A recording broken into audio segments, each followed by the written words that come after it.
del juicio final. Primero, el juez, en la primera fase, ahora, es Dios. Está escrito en el Salmo 50, versículo 6. Allí dice que Dios es el juez. En la segunda fase durante el milenio, el juez ya no es Dios. Quiere decir, Dios estará allí, actuando también, pero además de Dios, los justos, los salvos. Durante el milenio, allí en el cielo, actuarán como jueces. Está aquí en Apocalipsis 20, versículo 4, y Primera de Corintios 6, versos 2 y 3, que dice, ¿o no sabéis que los santos han de juzgar el mundo? Entonces, en la segunda fase, los justos serán jueces. Conforme dice Apocalipsis 20, verso 4, cuando dice, y vi tronos, y se sentaron sobre ellos los que recibieron facultad de juzgar. Entonces Dios dará autoridad de juzgar a un grupo de personas, y esas personas son los justos que fueron salvos y que estarán en el cielo durante el milenio. En la tercera fase del juicio, ¿quién es el juez? El juez será Jesucristo, conforme dice Juan 5, versículo 22 y también 27. Allí dice, porque el Padre a nadie juzga, sino que todo el juicio dio al Hijo. Entonces, repitiendo, en la primera fase Dios es el juez, en la segunda fase los justos actuarán como jueces y en la tercera Jesús será el juez. Ahora, ¿quién es el abogado defensor en la primera fase? Primera de Juan capítulo 2 versículo 1. Dice, ¿qué tenemos aquí en el versículo? Dice así, hijos míos, estas cosas os escribo para que no pequéis, y si alguno hubiere pecado, abogado tenemos para con el Padre a Jesucristo el justo. ¡Qué bendición!, ¿no? Entonces Jesús es nuestro abogado, defensor, hoy en la primera fase, ¿entendió? Dios es el juez y Jesús es el abogado en la primera fase. Y en la segunda fase, ¿quién será el abogado? En la segunda fase, recuerda, durante el milenio, no habrá abogado defensor. Y en la tercera fase, después del milenio, tampoco habrá. O sea, nosotros solo tenemos abogado para defendernos ahora, en la primera fase. ¿Quién es el abogado de acusación o acusador en la primera fase del juicio? En la primera fase del juicio, el abogado acusador es Satanás. Está en Apocalipsis capítulo 12, versículos 9 y 10. Yo voy a leer ese texto para usted. Apocalipsis capítulo 12, versículos 9 y 10. Dice así, el 9. Y fue lanzado fuera el gran dragón, la serpiente antigua que se llama Diablo y Satanás, el cual engaña al mundo entero. Fue arrojado a tierra, y sus ángeles fueron arrojados con él. Entonces oí una gran voz del cielo que decía, ahora ha venido la salvación, el poder y el reino de nuestro Dios y la autoridad de su Cristo, porque ha sido lanzado fuera el acusador de nuestros hermanos, el que los acusaba delante de nuestro Dios día y noche. Por lo tanto, el acusador es Satanás. En la segunda fase, ¿dónde estará el acusador? Apocalipsis 20, versículos 1, 2 y 3 dicen, allí los versículos dicen lo siguiente, que el acusador durante la segunda fase, él estará preso. Va a descender un ángel que tiene la llave del abismo y va a encadenar a Satanás por 1000 años. Entonces, en la segunda fase, el acusador estará preso. Y en la tercera fase, Satanás vuelve para acusar por un poco de tiempo, es lo que dice el versículo 3 de Apocalipsis 20.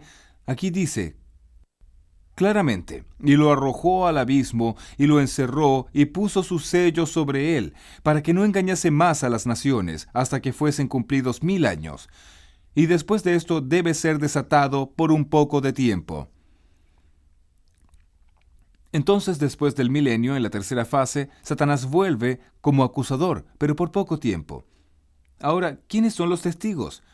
Los testigos del juicio final son los ángeles. Apocalipsis 5, versículo 11. Los ángeles. En la primera, en la segunda y en la tercera fase, los ángeles son los testigos. ¿Y quiénes son los reos? Claro que los reos somos todos nosotros. No hay duda. Pero en la primera fase del juicio, los que están siendo investigados, juzgados en ese proceso investigativo, son los cristianos, los justos, los hijos de Dios, conforme dice aquí, Primera de Pedro 4:17. Está aquí, Primera de Pedro 4:17. porque es tiempo de que el juicio comience por la casa de Dios. Y si primero comienza por nosotros, ¿cuál será el fin de aquellos que no obedecen al Evangelio de Dios? Entonces, ¿entendió? El juicio comienza por la casa de Dios, por la iglesia, por los cristianos, por los que sirven a Dios. Es lo que dice la palabra de Dios. Entonces, hoy, los cristianos están siendo juzgados. En la segunda fase del juicio durante el milenio, los impíos serán juzgados. La verdad, en la segunda fase del juicio, el juzgamiento es solo comprobación. Y en la tercera fase del juicio, todos oirán de Cristo la sentencia final. Los justos oirán de Cristo, venid benditos de mi Padre. Y los impíos oirán de Cristo, apartaos de mí para el fuego eterno. Y por último, la ley. ¿Cuál será la ley usada por Dios como norma para el juicio? Santiago capítulo 2 del 10 al 13 dice que son los 10 mandamientos. Los 10 mandamientos es la ley usada por Dios como norma para el juicio. Si los 10 mandamientos son usados por Dios como norma para el juicio, yo pregunto, ¿qué decir de aquellos que no aceptan la ley, que no aceptan los 10 mandamientos? ¿Cómo será el juzgamiento de ellos? Por eso, es importante entender no solamente el diagrama del juicio, sino también la vida de obediencia que Dios espera de nosotros. Entonces, concluyendo este estudio, este pensamiento, entienda lo siguiente. En la primera fase del juicio, Dios es el juez. En la segunda fase, los justos. Y en la tercera fase, Jesús. En la primera fase, Jesús es el abogado. En la segunda y en la tercera, no habrá abogado de defensa. Y el acusador, en la primera fase el diablo es el acusador, en la segunda fase él estará preso y en la tercera él vuelve como acusador. Los testigos son los ángeles en las 3 fases. Los reos hoy son los justos y están siendo juzgados. En la segunda fase los impíos y en la tercera todos. La ley usada como norma para el juicio son los 10 mandamientos en las 3 fases. Me gustaría cerrar el estudio llamando su atención al siguiente punto. Hoy, Cristo es su abogado y el mío, pero un día Él será nuestro juez. Entonces aproveche ahora, ya que Jesús está delante del Padre, intercediendo por mí y por usted. Aproveche esta oportunidad para arrodillarse y clamar la misericordia de Dios, para confesar sus pecados, para pedir perdón por los pecados pasados, por los pecados presentes, y también por aquellos que usted escondió en algún momento. Confiese todo a Dios. Si usted no recuerda ningún pecado, pida perdón por aquellos que usted no recuerda, y la misericordia de Dios estará sobre usted. Y tenga la seguridad absoluta que cuando llegue el momento final de la historia, si usted es fiel, confiesa sus pecados a Dios, pide perdón a Dios y los abandona, y anda en comunión con Jesús, con certeza, usted será vencedor y victorioso. Yo creo eso, y por eso lo invito ahora, ya que tomó esa decisión, a orar conmigo. Cierre sus ojos. Vamos a orar. Querido Padre Celestial, muchas gracias porque tú, Señor Jesús, eres nuestro abogado, porque Jesús intercede por nosotros. Muchas gracias por saber también que la sangre de Jesús nos purifica de todo pecado. Cuando llegue el momento de la decisión final de nuestra vida, que nosotros podamos estar preparados. Yo te entrego a esta persona en tus manos, en el nombre de Jesús. Amén. Tan solo hay un lugar en el trono de vivir, lugar de quien gobierna todo el ser. Tan solo un Señor el trono ocupará. Si fueren dos, amarás a uno, rechazando al otro. Bendecirte ahora. ¿Quién irá a ocupar tu corazón? Recuerda, si Cristo no es el primero, corazón. Entonces ya no es nada, es solo una falsa ilusión. Pero si es el primero, si es tu compañero, motivo de tu existir, irás a vivir, irás a reír, irás a vencer.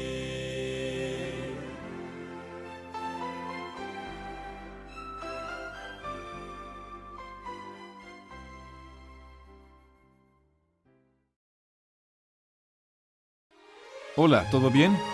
Hoy vamos a hacer un estudio maravilloso sobre los libros del juicio, y este estudio estará basado en Daniel capítulo 7, versículos 9 y 10. La palabra de Dios nos presenta el siguiente mensaje. Versículo 9.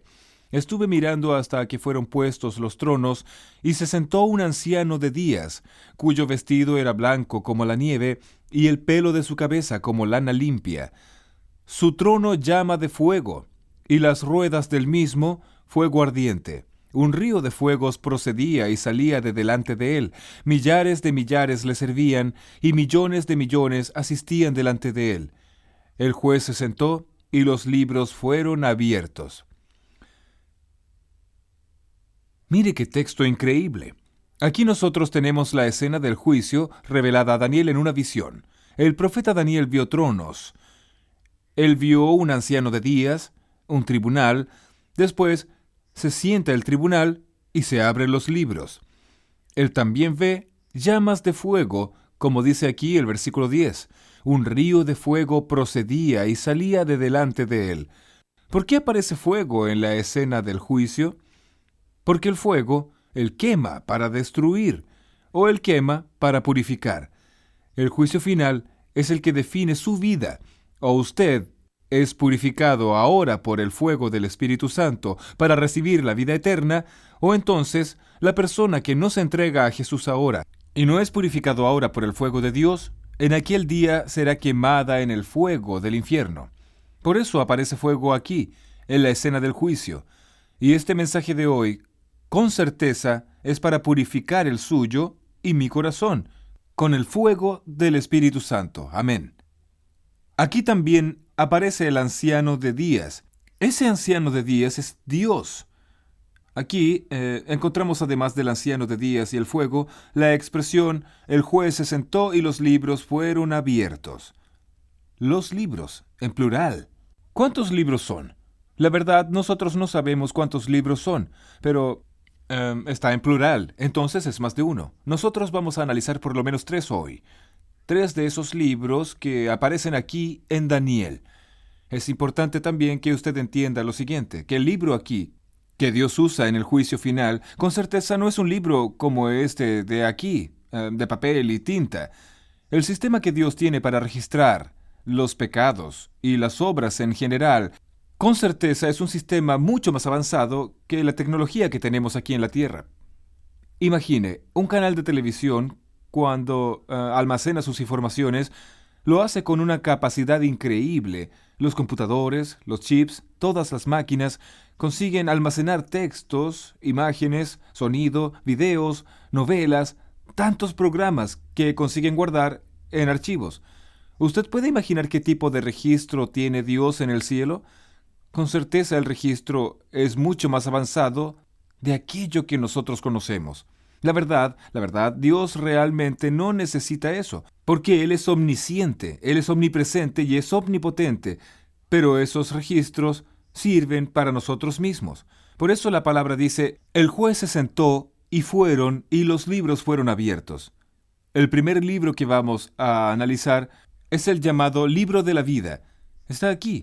Yo voy a leer con usted Apocalipsis, capítulo 21, versículo 27. Está escrito, no entrará en ella ninguna cosa inmunda o que hace abominación y mentira, sino solamente los que están inscritos en el libro de la vida del Cordero. Entonces, el primer libro es el libro de la vida. Y dice la Biblia que solo podrá entrar en el cielo aquel que tiene el nombre registrado en el libro de la vida. Observe ahora Apocalipsis 20, a partir del versículo 11. Vea conmigo aquí. Está bien aquí. Vi un gran trono blanco y al que estaba sentado en él, de delante del cual huyeron la tierra y el cielo, y ningún lugar se encontró para ellos. Y vi a los muertos, grandes y pequeños, de pie ante Dios. Y los libros fueron abiertos, y otro libro fue abierto, el cual es el libro de la vida. ¿Entendió? Entonces aquí tenemos la mención del libro de la vida, y dice la Biblia, y otro libro fue abierto, y fueron juzgados los muertos por las cosas que estaban escritas en los libros, y lo que se destaca es el libro de la vida. ¿Qué es lo que Dios anota en el libro de la vida? El libro de la vida es el lugar donde Dios registra el nombre de la persona que aceptó a Jesús como Salvador personal, que aceptó la verdad y que se bautizó. O sea, la persona que se entrega totalmente a Jesús, el nombre de ella va para este libro, llamado el libro de la vida del Cordero, y quien no tiene el nombre ahí, ¿para dónde va? Quien tiene el nombre va para el cielo, y quien no tiene el nombre en el libro de la vida, ¿para dónde va? Vea lo que dice el Apocalipsis 20, versículo 15. Dice así, atención, y el que no se halló inscrito en el libro de la vida, fue lanzado al lago de fuego. Impresionante, ¿verdad? Vea, quien tiene el nombre en el libro de la vida es candidato a la vida eterna, pero quien no tiene el nombre en el libro de la vida es candidato al fuego eterno. Entonces, yo le pregunto a usted, acérquese aquí, yo voy a hacerle una pregunta bien personal y bien importante a usted. ¿Su nombre ya está en el libro de la vida? ¿Su nombre ya fue registrado en el libro de la vida? Si usted tiene certeza que su nombre está en el libro de la vida, mis felicitaciones. Permanezca fiel. Pero si su nombre no está en el libro de la vida aún, o si usted tiene dudas, tenga certeza que en el estudio de hoy